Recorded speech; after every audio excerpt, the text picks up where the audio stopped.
আসসালামু আলাইকুম প্রিয় দর্শক, দেশ ও দেশের বাইরে দূরে এবং কাছে যে যেখান থেকে এই মুহূর্তে মোস্তাক ডেইরি ফার্মের প্রতিবেদন সাক্ষাৎকারে অংশ নিয়েছেন, আপনাদের সকলকে মোস্তাক ডেইরি ফার্মের পক্ষ থেকে শুভেচ্ছা এবং অভিনন্দন জানিয়ে শুরু করছে আজকের সাক্ষাৎকার পর্ব। তো শুরুতেই দেখতে পাচ্ছেন আমার হাতের বাম পাশে মোস্তাক ডেইরি ফার্মের মালিক প্রোপাইটার মঞ্জুমুল্লাহ ভাই, এবং দুপাশে কিন্তু বেশ কয়েকজন অতিথি রয়েছেন। পিছন সাইড দিয়ে অনেকেই আসছেন ক্রেতা ভাইরা, যারা কিন্তু হয়তো গাভী দেখছেন। তো শুরুতে জানিয়ে রাখি, আজ যখন ভিডিওটি ধারণ করা হচ্ছে 30শে ডিসেম্বর বুধবার। তো আমি কথা বলি, দেখি মুরব্বীদের সাথে একটু কথা বলা যাক, তারা কেন কিভাবে আসলেন, গাভী ক্রয় করেছেন কিনা সেগুলো নিয়ে একটু কথা বলি। শুরুতে একটু মঞ্জু ভাইয়ের কাছে যাই। আসসালামু আলাইকুম। ওয়ালাইকুম আসসালাম। কেমন আছেন মঞ্জু ভাই? জি আলহামদুলিল্লাহ। মঞ্জু ভাই, এই সপ্তাহে কালেকশন কেমন? কালেকশন অনেক, রাত্রে সপ্তাহে 25টা আছে আর কি। 25টা, রাত্রে বেচছি 4টে। 2020 সালের শেষ কালেকশন ভাই। জি, রাত্রে 4টে বেচছি। পাঠি আছে এখন, সকালবেলা আইছে, সব দেখতেছে, দামদার হচ্ছে, দেখা যাক। ক্রয় বিক্রয় কেমন হলো? আর কি বিক্রয় কতগুলো? 4টে বেচা হয়েছে, এখন আর 21টা আছে।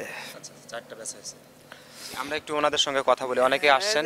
গরু বাছুর নামাইছি, পানি খাওয়াতে পারি নাই, এখন খাওয়ার দান করাবে আর কি। আচ্ছা জি, আমরা এই পাশে একটু যাই, মুরব্বীর কাছে একটু কথা বলি। আসসালামু আলাইকুম। ওয়ালাইকুম আসসালাম রহমতুল্লাহ বরকাতু। আসসালামু আলাইকুম। আমার নাম মোহাম্মদ হাফিজুর রহমান শেখ। আসছেন কোথা থেকে আপনি? আমার দেশের বাড়ি মাদারীপুর জেলা রাজৈর থানা শাখারপাড় গ্রাম, আচ্ছা আচ্ছা। এবং বাংলাদেশ বর্ডার গার্ড অবসরপ্রাপ্ত নায়ক মোহাম্মদ হাফিজুর রহমান। মানে চাকরি জীবন আপনি চাকরি জীবন, আমি চাকরি জীবন শেষ করে কতদিন আগে শেষ করলেন? আমি 2017 সালের ডিসেম্বরের মাসে চাকরি শেষ করে আমি অবসর নিয়েছি। আচ্ছা আচ্ছা। তো এখন আপনি হঠাৎ করে মোস্তাক ডেইরি ফার্মে আসলেন, আসলে কি কারণে আসলেন যদি একটু বলতেন? আমি এখানে আসছি, এর পূর্বে ভাইয়ের অনেকটা সাক্ষাৎকার পেয়েছি, বা তার এই ফার্মের ব্যাপারে আমার দৃষ্টিগোচর হয়েছে। আমি এখানে আসার পরে স্বচক্ষে দেখে আমার পছন্দ হয়েছে, তার কাছ থেকে আমি একটা গাভী নিয়েছি। আমার কাছে ভালো লাগছে, আমি ভালো জিনিস পেয়েছি। আচ্ছা, কি জাতের গাভী নিলেন আপনি এখান থেকে? আমি ফিজিয়াম জাতের একটি গাভী নিয়েছি। কত দাম? কত? 1,70,000 টাকা। 70,000 ফিজিয়ান। তো আপনি যেহেতু একটা গাভী নিয়েছেন এখান থেকে, আর যেহেতু আপনি 3 বছর আগে কিন্তু অবসরে গেছেন, তাহলে কি বর্তমানে কি আপনি ডেইরির উপরে আছেন? জি, আমার একটি ফার্ম আছে, যেটা সাধারণত ষাঁড় গরুর ফার্ম। যে ফার্মটার নাম আছে নোসাইবা ডেইরি ফার্ম। ষাঁড় গরু কতগুলো ষাঁড় গরু আছে আপনার? আমার ফার্মে মোট 20টা ষাঁড় গরু ছিল, তো ওখান থেকে 10টা বিক্রি করা হয়েছে। আপাতত হাজির সংখ্যা বর্তমানে 10টা ষাঁড় গরু আছে। তো হঠাৎ করে ষাঁড় থেকে আপনি গাভীর সেক্টর বেছে নিলেন, কারণটা কি যদি একটু বলতেন, খুলে বলতেন? আসলে আমার অনেক দূর দূরান্ত আশা যে আমার ষাঁড় গরুও থাকবে, এবং গাভীর ফার্মও আমি একটা করতেছি। হয়তো 2টা ফার্মই আমার বাড়িতে হইতেছে, এবং এটাই আমি বর্তমানে এই গাভীর ফার্মটা আমার মঞ্জু ভাইয়ের গাভী দিয়েই আমি শুরু করলাম এখান থেকে ইনশাল্লাহ। এবং আরেকটা গাভী আজকে নিয়েছি মঞ্জু ভাইয়ের কাছ থেকে। ভাইয়ের নাম হলো রঞ্জু মোল্লা, মনে হয় রঞ্জু মোল্লা। ওনার কাছ থেকে একটা গাভী নিয়েছি 2.5 লক্ষ টাকা দিয়ে। আমার কাছে খুব ভালো লাগছে, জিনিসটা আমি ভালো পেয়েছি। তো মোটামুটি এখন তাহলে ডেইরি সেক্টরটাও আগাতে চাচ্ছেন? জি, এটাও আমি আগাইতে চাচ্ছি। কেমন মনে করছেন যে আসলে এই যে এখানে মোস্তাক ডেইরি ফার্মও দেখলেন, হয়তো ভাইয়েরটাও দেখেছেন, তো কেমন মনে হচ্ছে যে আসলে গাভী লালন পালন করলে আপনি আপনার ফার্মটা কেমন আগাতে পারবেন? আমি আশা করি যে আসলে আগাতে পারবো, এটা আশাবাদী। কারণ জিনিস যদি ভালো পাওয়া যায় আর ওকে সুন্দরভাবে পরিচালনা করা যায়, তাহলে ইনশাল্লাহ আগানো সম্ভব যাবে বা হবে, এটা আশা করি। আপনার সাথে দুজন আসছেন?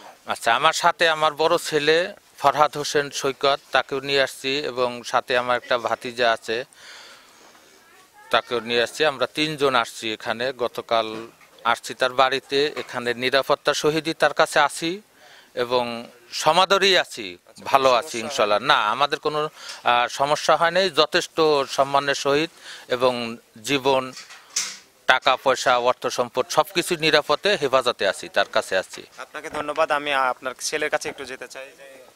আপনার নাম? আমার নাম শেখ মোহাম্মদ ফরহাদ হোসেন। ডেইরি ডেইরি সেক্টরটা কি আপনি বাবার সাথে কি দেখাশোনা করছেন? জি, আর সাথে আর কিছু করেন? সাথে পড়ালেখা করতেছি। পড়ালেখার পাশাপাশি ডেইরি সেক্টর। জি। তো কেমন মনে হচ্ছে যে ডেইরি সেক্টরটা কেমন? জি, ডেইরি সেক্টরটা অনেক সুন্দর, অনেক ভালো লাগে এটা। আচ্ছা, আচ্ছা, ভালো লাগা থেকেই করেন। জি। আর লভ্যাংশটা কি পান কিনা, মানে এই মুহূর্তে আপনার যেহেতু 3 বছর আপনাদের ফার্ম হয়েছে, জি, এখন কি রকম মানে লভ্যাংশটা আসছে নাকি আসবে? লাভ অংশটা অবশ্যই আছে, কিন্তু করোনার কারণে একটু সবাই তো থমকে গেছে, আমরাও গেছিলাম।